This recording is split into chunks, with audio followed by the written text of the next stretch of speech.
The Locked On Podcast Network presents the NFL Big 3 in 30. The 3 biggest stories in the NFL from our local experts at the Locked On Podcast Network. We bring you the real story, why it matters, what's next, who wins the big game, and more, all in 30 minutes. The NFL Big 3 in 30 starts now with the biggest story in the NFL. The Chiefs get it done and give you a Christmas present that is the number 1 seed. From the land of the free and the home of the Chiefs, this is the Locked On Chiefs podcast. Getting the first round bye. This has been pillar number 1 of the three-peat for me all season. I know that they got to put the AFC West title probably first, Matt, but this is a significant checkbox for this team and its chances. How do you think that they got there, and how did you feel they looked doing it? Yeah, you're right. I mean, this team basically has 4 goals every year, 5 goals, playoffs, AFC West, number 1 seed, AFC Championship, Super Bowl. So they've got 3 legs down, and how'd they do it? They did it in all phases. This was, hey, there was a couple of rough moments on special teams, so I don't want to gloss over that. But and the defense, I mean, you did give up 155 yards rushing on 24 carries to Pittsburgh's top 2 backs. So wasn't a super clean game there, but offense was spectacular. I mean, I think that they, except for maybe one really stretch, I mean, Mahomes was just about dead perfect today. 29-10. I mean, that says enough right there about how this team's been winning close games, but this was one that they put away from the get-go. So, I mean, to me, this is exactly the kind of football that you want to be playing right now. I said it on social media, and I'll repeat it here. I mean, this is just a case of the Chiefs engaging January mode today. It probably started a little bit last week with the return of Hollywood Brown, but now you truly are seeing, this offense, I think, reach critical mass with Brown out there and what they can do with everybody in the right spots and the right roles. You know what I love about this is watching this game and actually getting a chance to enjoy Christmas. Merry Christmas, everybody, by the way. Throwing that out there. But being able to enjoy the game and not having to actually be sweating it in the fourth quarter. This was a game that pretty much Kansas City stepped out at the very start of the game and took control of it early on and had it the entire game. And that is exactly what you want to see from this team. The Steelers are going to be a playoff team. They have a chance to possibly play them again in the future. And the thing I thought stood out to me is I agree with Matt. It was a great offensive game, but I think that they were still holding stuff back. You didn't really see any trick plays. You saw them rerun a couple of different plays that were successful in different ways, trying to use the same types of plays and attack the Steelers that way. And I think that's important because I do think that Andy Reid is looking at this going, okay, right now we've got 21 days until they play until they play another game that's going to matter.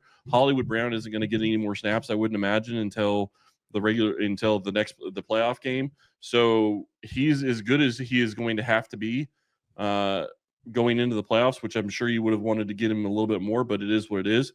And now you have a chance to get Chris Jones back. You have a chance to get DJ Humphries back.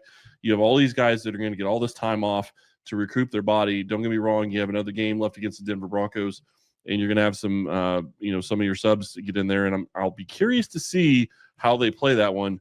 But looking at this one, Patrick Mahomes, almost 75% passing today on the day, 300 yards, 3 TDs. This is the Patrick Mahomes of old to an extent.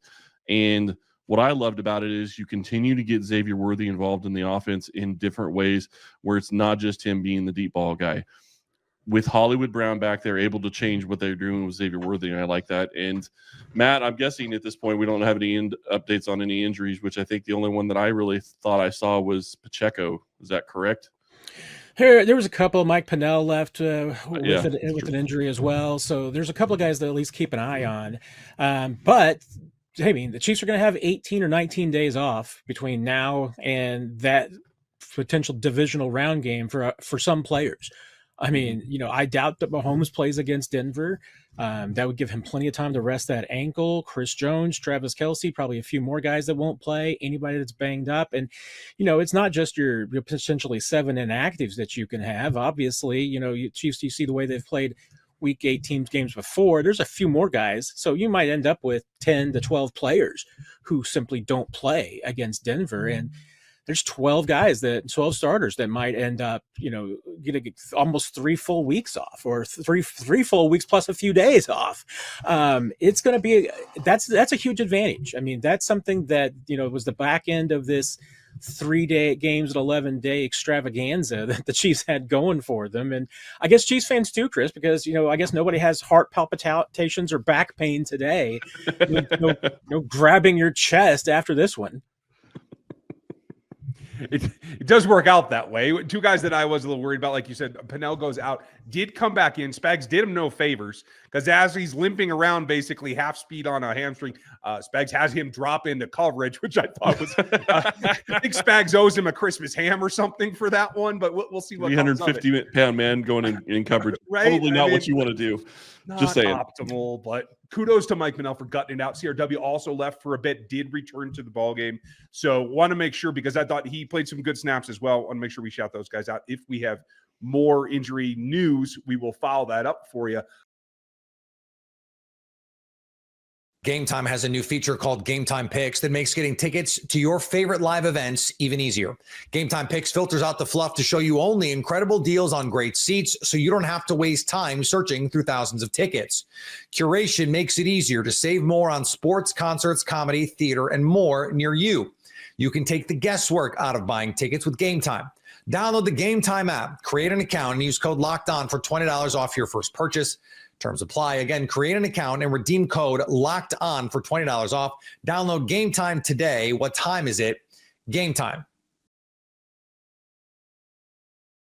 The Baltimore Ravens, they annihilate the Houston Texans in Week 17, and Lamar Jackson forcefully ends the MVP conversation. You are Locked On Ravens, your daily Baltimore Ravens podcast. It's over, ladies and gentlemen. We were talking about how it wasn't over with Josh Allen versus Lamar Jackson, but we kind of, and everybody almost agree with this, it was, all right, if Lamar Jackson goes out there and dominates on Christmas Day against that Houston Texans team, that essentially wraps up the conversation. What did Lamar Jackson do? The Ravens, 31-2, the final score. Baltimore, they now control their AFC North destiny with the Pittsburgh Steelers losing to the Kansas City Chiefs.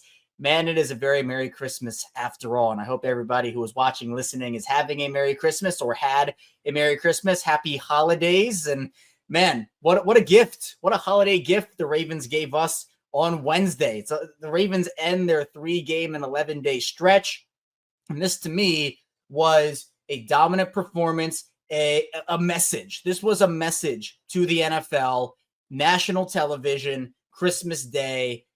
Look, if the Ravens go on a run, and who knows if they will, who knows if they won't, we're not there yet. But if they do, I think we'll look back on this game and the Steelers game as the turning points in the season. 2 monumental wins. And this win here from start to finish was just all Ravens. It was domination across the board, offensively, defensively, special teams wise. I see it in the comments. We have a lot of people in the comments. It's awesome here. We built an awesome community, video form, audio form on Locked On Ravens. And the thing I'm seeing in the comments most is that this Ravens team is peaking right at the right time, because you're going to go through ups and downs in the season, right? You're going to go through ups and downs. We've been here through the ups. We've been here through the downs. We understand that this Ravens team has great strengths and big weaknesses. But if you're able to combat your weaknesses, get it right over the course of the regular season and play to your strengths, man, I'll tell you, this Ravens team over the past 2 weeks and some of the performances they've given us over the course of the season,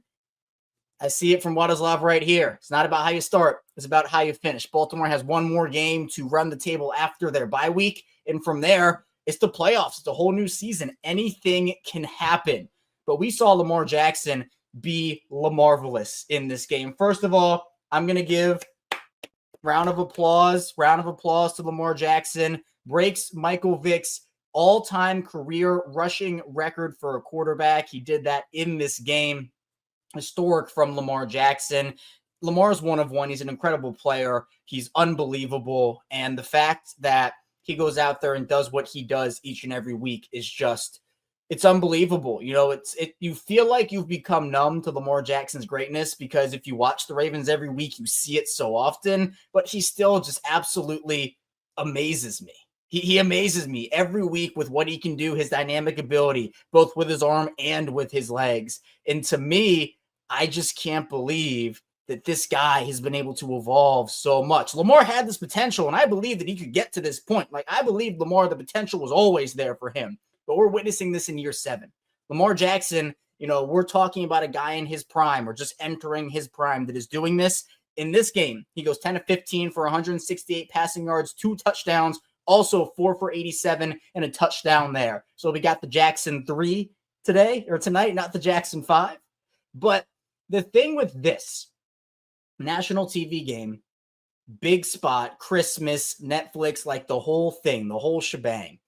Lamar Jackson had like 4 MVP plays in this game. And we saw that against Jacksonville last year. We saw that against San Francisco last year. Because when we talk about recency bias, right, when we go to a guy like Josh Allen, who got blown out by the Ravens early in September, people are saying, oh, no, we can't talk about that game. We have to talk about the games that happen because it's what have you done for me now lately? Well, what has Lamar Jackson done for you now lately?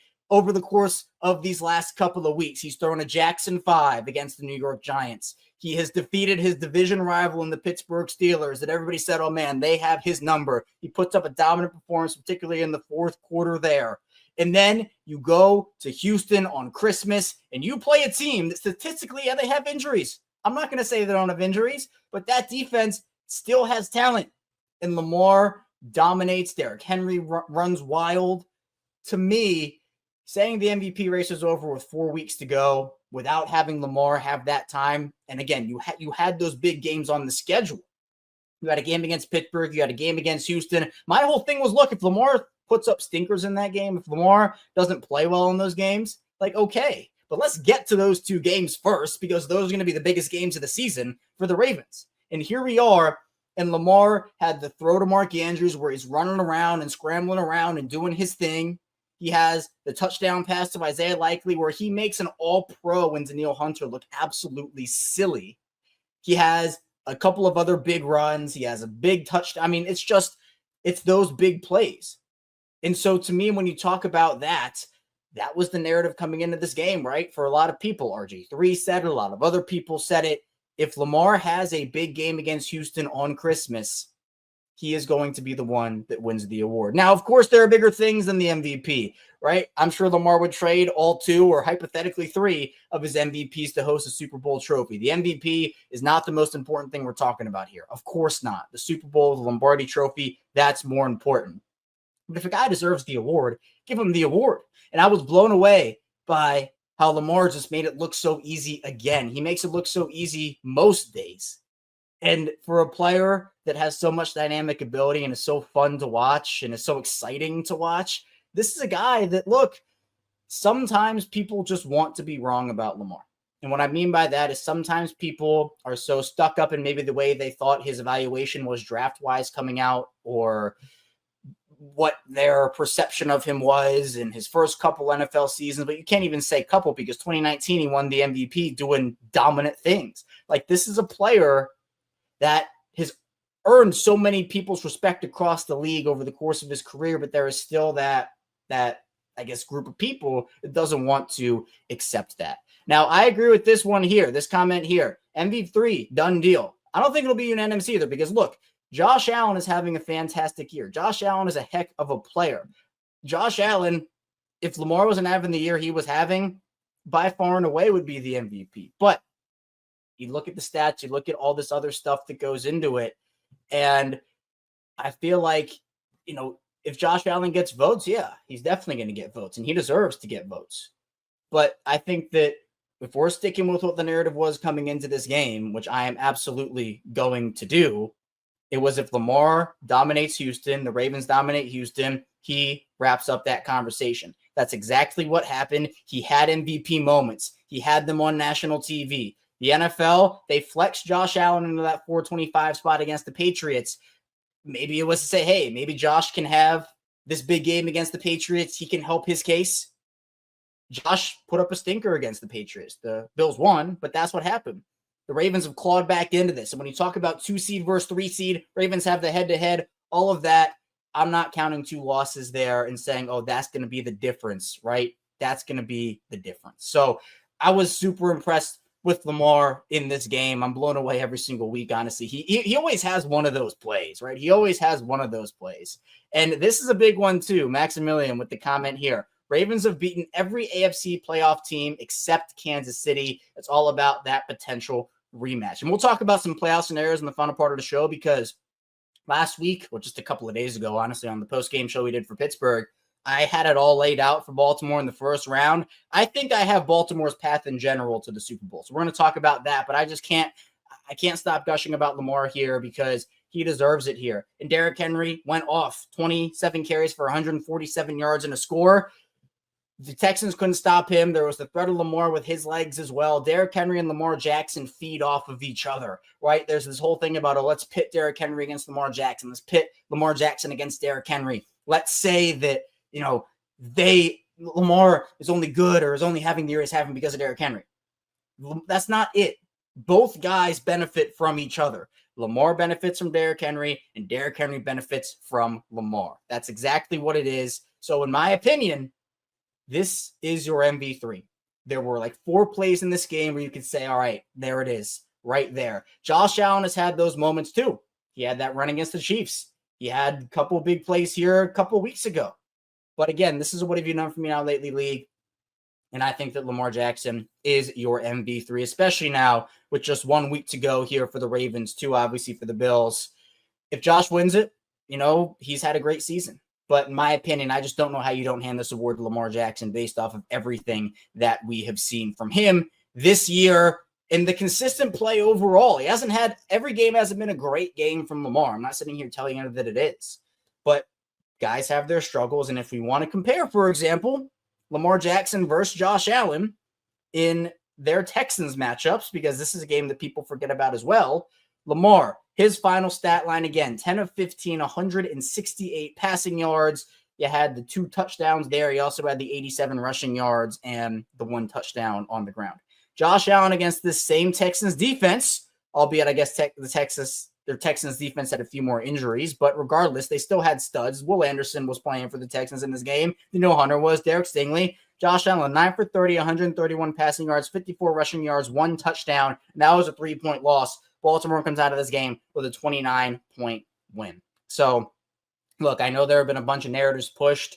Lamar Jackson's got plenty of praise as well, but it just feels like people are trying to set up the MVP for Josh Allen. Well, there's only so much you can set up before you actually have to take into account the games. You actually have to take account into the stats. I feel like that's what we're witnessing here with Lamar Jackson. Get ready to tackle the NFL action with FanDuel, America's #1 sportsbook, because right now new customers can bet $5 and get $150 in bonus bets if you win. The FanDuel Sportsbook app gives you everything you need to place live bets on the NFL all in one place. So when you get a hunch in the middle of the game, you can check out the latest stats, view live play-by-play, and so much more on the same page where you place your bets. Just visit FanDuel.com to join today. You get started with $150 in bonus bets if you win your first $5 bet. And you can make that wager on some crucial NFL games. The Cincinnati Bengals are not dead yet. They're favored by 3 points in a massive showdown against Denver on Saturday. The Falcons, who somehow hold tiebreakers and lead the NFC South, are 4-point underdogs at Washington on Sunday. Just 4 points at home against rookie quarterback. Something to think about in that one. That's FanDuel.com. Never waste a hunch and make every moment more with FanDuel, an official sportsbook partner of the NFL. Embarrassing Steelers loss to the Chiefs 29-10. You are Locked On Steelers, your daily Pittsburgh Steelers podcast. The Steelers' embarrassing loss to the Kansas City Chiefs 29-10. Again, the Steelers falling to 10-6 now, second place in the AFC North. And if they are going to win the division, it will require them beating the Bengals next week, as well as the Ravens losing to the Browns. I could see maybe the Steelers bouncing back against the Bengals. It's tough to see the Ravens losing to the Browns the way they're playing and the way the Browns are playing.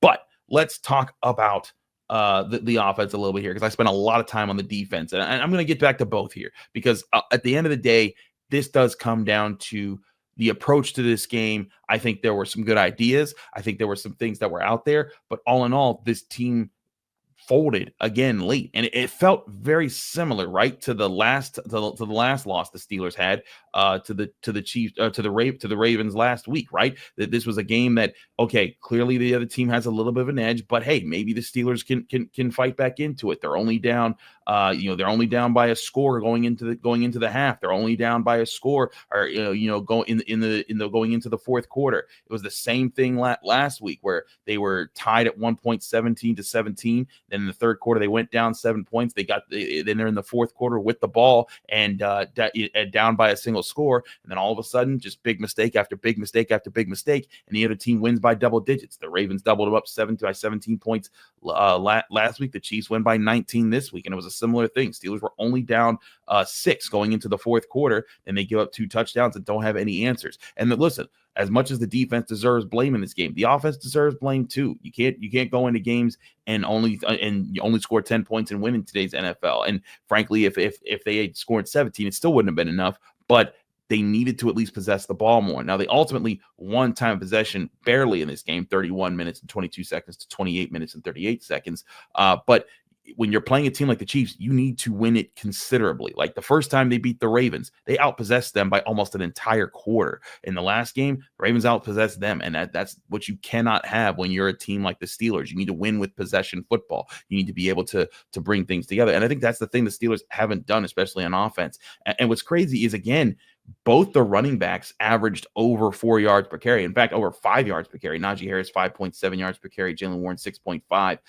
And Russell Wilson even got going. The run game got going in this game, but the pass game didn't. And it got going at times, but there were just some big mistakes. You had Russell Wilson's interception. Now, I will say this about Russell Wilson's interception. Live, it just looked like you can't throw that rush. You can't throw that rush. But when I looked back at it, George Pickens looked like he was supposed to be running a deep route. He runs a shorter route. It allows the safety to kind of come off of Pickens and then go over to help against Freiermuth. If the safety's not there, that ball was going to be there for Freiermuth in the end zone, and that would have been a huge game momentum shifting touchdown. Instead, it was a huge game momentum shifting interception. And listen, I know there's people out there that's going to be complaining about the Darnell Washington hold. I thought it was a soft call too, but thing is when you're playing the Chiefs, you got to know, like when you play the Patriots when they were great, like when teams play the Lions this year, there's a lot of calls complain about it against them. When you're the top dog team, you're going to get some of those calls. The Steelers used to get those back when they were a top dog team at times, and now you're on the opposite end of that, and you have to battle through those and find those moments. And that was a moment where they needed to battle through it. And now we could blame Russell Wilson and we could blame George Pickens, but ultimately it was a key mistake that cost them in the game. I thought there were several plays that Russell Wilson would like to have back with the way that he handled situations, especially the pressure in the game,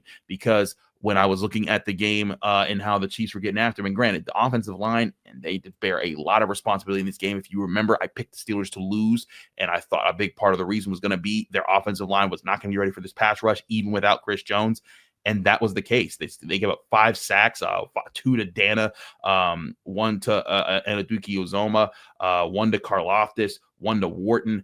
They was just pressure from all over. Dan Moore Jr. getting beat a lot in this game. I'll look to see where the other ones came from. I didn't get to study it too much, but just looking at how that played out, that got to Russell Wilson, and it made him have happy feet. There was a red zone possession, I think, in the third quarter where the Steelers had Pat Freiermuth wide open in the end zone, and Russ took his eyes from looking downfield because he was too worried about the pressure getting through. And part of that, Russ needs to be able to be the tough quarterback that stands in there and makes the play, but he's also trying to manage the pressure of the game. And I will say this, Russell Wilson showed that he's not as he's not a statue exactly in the backfield. He was able to run for 55 yards and ran for a touchdown. And there were several drives that he kept alive with his legs. He deserves credit for that. But at the same time, he's supposed to be the quarterback that's reading defenses, picking where they're from, and being more consistent with delivering the ball where it's supposed to be in the offense. There were times that he did that. There were times that he found Pat Freiermuth, going down the seam against the blitz and moving the ball at the right times. There were times he was able to get the ball to Jalen Warren in the right spots. Times he got to George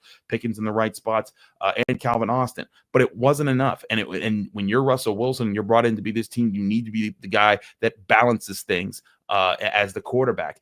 And frankly, on the flip side of that, the offensive line needed to step up at some point in this game and give better protection. And you look at how they handled this game.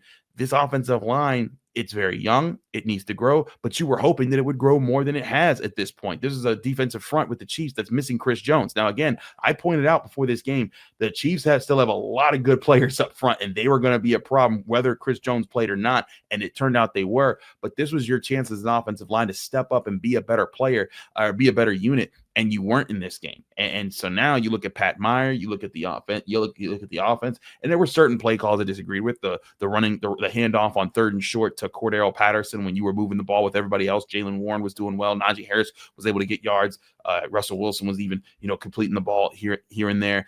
And you hand it off to Cordero Patterson, you just lose there. But there were also times where they had, I think, the right play lined up, and the offensive line just gave up pressure at the wrong moment. And that's where this team is right now, is that it can do X right and then miss Y and Z, and that's what's cost it down the stretch. Now, I'll be very fair, as I always am. This is still a team that has a winning record. They're 10-6 now, but the bottom line is they've lost 3 straight. They were 10-3. They started off the season 4-0 against playoff teams. They're now 4-3 because of the 3 games in the last 11 days that they've lost. That's where this team is. That's what defines it right now. And now you're all looking inward to try to find answers for to try to bounce back at the end of the season. And you have a Bengals team coming to your place in 10 days where you get to catch your breath, lick your wounds a little bit. But ultimately, as Deshaun Elliott pointed out, you have to get back to playing as who you were. And I think that's the one thing that the Steelers might be able to look at and say, hey, we have been a good team. We outplayed the Ravens the first time. We outplayed the Commanders. We outplayed the Broncos, the Chargers, 4 playoff teams that they beat earlier this season, and that they've been able to string together consistent football for most of the season. It's just the last 3 weeks they've played terribly, and that's what they have to realize, is they have to identify what they've done wrong, been able to bounce back, get back to the good traits that they were displaying for most of the year, and win in those spots. And if they can do that, they can beat the Bengals, and then who knows? If they beat the Bengals, maybe they're the 5 seed, and maybe they're the team going to play a Houston Texans team in Houston that isn't playing too well right now. And then then you can use those 2 games to get hot and maybe play well, win a playoff game, and then actually play well against a good team. But the last 3 weeks, they have it. And again, that goes from playing to execution to coaching in this situation. Again, I think that there are times that coaches get blamed for things just because fans are upset and they're like, oh, this player did this player did that. But in a 3-game stretch, when you play this poorly, just like I said last year when they went into a 3-game stretch, I said, hey, coaching's got to adjust to some things and pick some things out. Last year, part of that adjustment was getting Mason Rudolph in instead of Mitch Trubisky. I don't think it's as simple as that. One, Justin Fields is hurt, and I don't think that switching him in for Russell Wilson is the complete answer right now. But 2, it's not the offense that's worrying me, purely in this time around. It's more about also the defense isn't playing well enough in key moments, and they need to step up at some point, get more pressure. The coverage has to be more consistent. And I think another thing about it, when you go into and you look at this game, as Deshaun Elliott put it, guys were freaking wide open. They were all over the place. And Travis Kelce's running up the seam. Xavier Worthy's running in the flats, and it's different guys in different times. That has to get shored up. And if the Steelers don't find a way to do that, it's going to be a rough, spoiled year after what looked like a promising start to get to the season at 10-3